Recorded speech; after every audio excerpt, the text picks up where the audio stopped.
Hello বন্ধুরা, good morning. কেমন আছেন সবাই? আমার আরও একটি নতুন ব্লগে আপনাদের স্বাগত জানাই।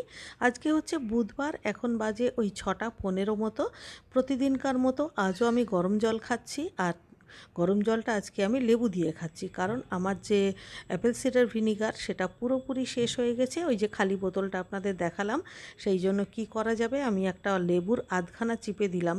তবে লেবুটা সাইজে একটু বড় ছিল আর প্রচুর রস, তাই বড্ড বেশি টক লাগছিল জলটা। সেই জন্যে আমি সামান্য একটু হাফ চামচ মতো একটু মধু দিয়ে তারপর জলটা বানিয়ে নিলাম, কারণ বেশি টক আমি আবার খেতে পারি না।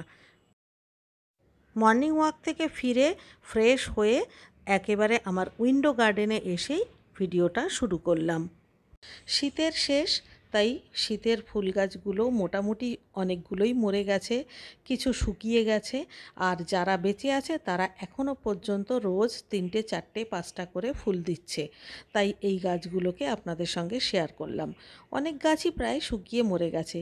এদিকে আবার নার্সারিতে গরমের গাছও এসে গেছে, কিন্তু কি করব বলুন, আমরা যারা গাছ ভালোবাসি তারা তো গাছ এইভাবে উপড়ে ফেলতে পারি না, যতক্ষণ পর্যন্ত বেঁচে আছে থাকবে। খুব ইচ্ছা করছে নার্সারিতে গিয়ে গরমের কিছু গাছ অপরাজিতা, ভিনকা, দোপাটি এইগুলো নিয়ে আসতে। তবে যতক্ষণ এই গাছগুলো আছে ততক্ষণ তো সেটা সম্ভব নয়। যাই হোক, এখন চলে এলাম বাইরের বাগানে। আর এই যে জবা গাছটা দেখুন কত ফুল ফুটেছে। এই গাছটাতে না প্রত্যেক দিন 8টা 10টা করে জবা ফুল ফুটছে। আর আমিও আজকাল প্রত্যেক দিন এই ফুলগুলোকে তুলে নিই, কারণ ঠাকুরের পায়ে দিতে ভালোই লাগে। বিকেলবেলাতে তো এমনিও শুকিয়ে যাবে, সেই জন্যে জবা ফুলগুলোকেও তুলে নিলাম। আর আমার যে কলকে ফুল গাছ আছে, কলকে ফুল গাছেও অনেকগুলো করে ফুল ফুটছে।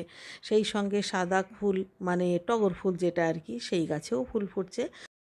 তো চলুন আপনারা দেখতে থাকুন, আর আমি সব ফুলগুলোকে তুলে নিই, তারপর একসঙ্গে করে আমি দেখাচ্ছি যে কতটা ফুল ফুটেছে। দেখুন ফুলগুলো তোলা হয়ে গেছে পুরো এক ঝুড়ি। ঘরে এসে রান্নাবান্নায় মন দিলাম, আর এখন আমি বানাচ্ছি ব্রেকফাস্ট। আর ব্রেকফাস্টে আজকে দেশি স্টাইলে ভেজ চাউমিন। আর একটা গাছে ভাতও বসিয়ে দিয়েছি, যেটা ফুটতে শুরু করেছে। আর আরেকটা গাছে বসিয়েছি শাক। আগের দিনকে আমি এক আঁটি পালং শাক নিয়ে এসেছিলাম, একটা আলু দিয়ে কালো জিরে ফোড়ন দিয়ে একটু কাঁচা লঙ্কা দিয়ে পালং শাকটা বসালাম। পালং শাকটায় কোনো কিছুই দেব না, কারণ বেগুন বা মূলো এসব দিলে অযথা শাকটা অনেকটা বেশি হয়ে যাবে, সেই জন্যে শুধু আলু আর পালং শাকটাই রান্না করছি। খুব সামান্য তেলে কিন্তু পালং শাকটা বসিয়েছিলাম, আর এইবারে নাড়াচাড়া করে একদম শুকনো করে নামিয়ে নিচ্ছি। খেতে কিন্তু ভালোই হয়েছিল। এদিকে আমার চাউমিনও প্রায় হওয়ার পথে। আপনারা হয়তো ভাবছেন যে আলু দিয়ে চাউমিন, এ আবার কোন দেশের রান্না। আসলে আমি আলু, গাজর, ক্যাপসিকাম আর পেঁয়াজ ভাজা করতে চেয়েছিলাম, আর সঙ্গে রুটি করব ভেবেছিলাম। হঠাৎ করে রিকি এসে বলল, মা চাউমিন করো না। তখন আমি আলাদা করে চাউমিন সেদ্ধ করে এর সঙ্গে মিশিয়ে দিলাম। ওই জন্যে এটা আর কি দেশি স্টাইলের এরকম একটা হয়ে গেছে। তবে যাই হোক, ওই যে বললাম, খেতে কিন্তু বেশ ভালোই হয়েছিল। গোলমরিচের গুঁড়ো টুড়ো সব দিয়েছিলাম, তো ভালো হয়েছিল। তবে দেশি হোক আর চাইনিজ হোক, রান্না যখন করেছি তখন এটাই টিফিনে দিতে হবে। তো তার জন্যে একটা বক্সে আলাদা করে একটু শসা দিয়ে দিলাম, কারণ এই চাউমিনটাতে না শসা কুচি ওপরে ছড়িয়ে দিয়ে খেতে ভালো লাগে, কিন্তু এখন যদি ছড়াই তাহলে চাউমিনটা জল জল হয়ে যাবে। সেই জন্যেই শসাটা আলাদা করে দিলাম, যাতে খাওয়ার সময় কামড়ে কামড়ে খেতে পারে। আর অন্যদিকে একটা মোসাম্বি কেটে দিয়ে দিলাম। এই হচ্ছে আজকে অফিসের লাঞ্চ বক্স। আজকে রান্না বান্না এত শর্টকাটে করেছি যে তেমন কিছুই শেয়ার করলাম না। আর তার কারণ কি বলুন তো, আমি আজকে এক জায়গায় যাব, খুব জরুরি। তো সেই জন্য আমি আজকে খুব তাড়াহুড়ো করে সকাল থেকে প্রথমত কাজ করলাম। সেই জন্য ওই কোনো মতে একটু জাস্ট টাচ করে গেলাম আর কি। বিকেলবেলায় এসে ঠিকঠাক করে রান্না বান্না করবো। বা বিকেলবেলায় এমনও হতে পারে কিছু অর্ডার যদি করে দিই খাবার, কারণ আমি খুব একটা দরকারি কাজে যাব, কখন ফিরবো সেটাও আমি বলতে পারছি না। কিন্তু ওই জন্য সকালবেলাটা আজকে কোনো মতে রান্না সারলাম। রান্না মোটামুটি আমার হয়েও গেছে, এখন শুধু ওই বাসনগুলো পড়ে আছে, বাসনগুলো মাজবো, তারপরেই স্নান করতে যাব। তো রোজই ভাবি জানেন সকালবেলা স্নানটা করে নেব, কিন্তু তারপর মনে হয় না, সকালে স্নান করলে দুপুরবেলায় আবার গরম লাগবে। সকালবেলা আমি গায়ে জল ঢালি, আমি অলরেডি শুরু করে দিয়েছি, কারণ মর্নিং ওয়াক থেকে আসার পরে না খুব কষ্ট হয়, খুব গরম লাগে।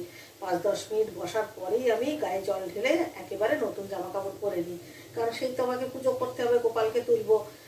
কিন্তু মাথায় জল দিই না, কারণ তারপরেই তো রান্নাঘরে ঢুকবো, তখন যদি ভেজা চুলটাকে আমি এরকম করে উল্টো করে রাখি তাহলে তো চুল গেল। ওই জন্যই আর কি মাথায় জল দিই না।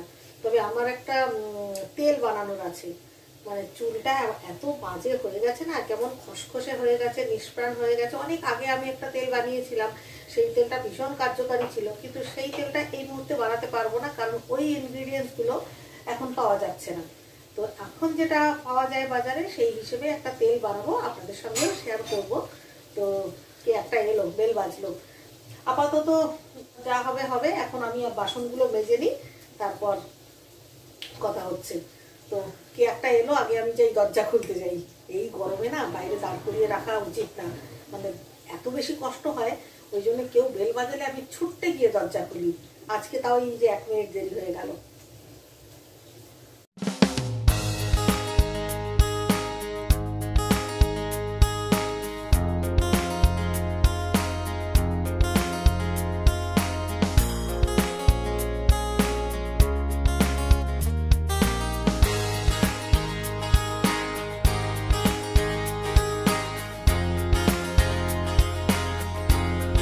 যেখানে আসার কথা ছিল সেখানে চলে এসেছি। তবে কোথায় এসেছি, কেন এসেছি, এই ব্যাপারে আপাতত কোনো ডিটেলসে বলছি না। পরে কখনো সময় সুযোগ বুঝে আপনাদের সঙ্গে নিশ্চয়ই শেয়ার করব। আর এখানে মধুরাই দেখুন বিড়ালের সঙ্গে কেমন খেলছে। বাড়ি ফিরে হাত মুখ ধুয়ে একদিকে ভাত আর একদিকে মাছের ঝোল বসাবো, তার জন্য এই যে বাটা মাছ বের করে নিয়েছি। মাছগুলোকে সকালবেলাতেই ধুয়ে নুন হলুদ মেখে রেখেছিলাম। এখন শুধু সর্ষের তেলে কালো জিরে ফোড়ন দিয়ে মাছগুলোকে প্রথমে ভেজে তুলে নেব, এরপরে একটু বড়ি ভাজবো। আর আজকে ঝোলটা করব হচ্ছে আলু বেগুন বড়ি দিয়ে পাতলা মাছের ঝোল। যেহেতু ভাত দিয়ে খাওয়া হবে সেই জন্য পাতলা করে মাছের ঝোলটা করছি। আর এই রেসিপি শেয়ার করবার মতো কিছু নেই, সবাই মোটামুটি কম বেশি বাড়িতে এটা রান্না করে থাকেন, তো আমিও ওই একই রকমভাবেই করছি। আজকের এই ভিডিওটা একটু ছোটই রাখলাম, কারণ হঠাৎ করে বাইরে গেছিলাম, তো আগে থেকে যেহেতু ঠিক করা ছিল না, তাই কাজগুলোও সেরকমভাবে উল্টোপাল্টা হয়ে গেল। সেই জন্য এই ভিডিওটা এডিট করতেও আমার কালকে একটু সময় লেগে যাবে, তাই পোস্ট করতে করতেও একটু দেরি হবে। তো আজকের এই ছোট্ট ভিডিওটা এখানেই শেষ করে দিচ্ছি। কাল সকালে তো আবারও দেখা হচ্ছে, ততক্ষণের জন্য সবাই ভালো থাকবেন। সবাইকে tata, good bye, good night and love you all.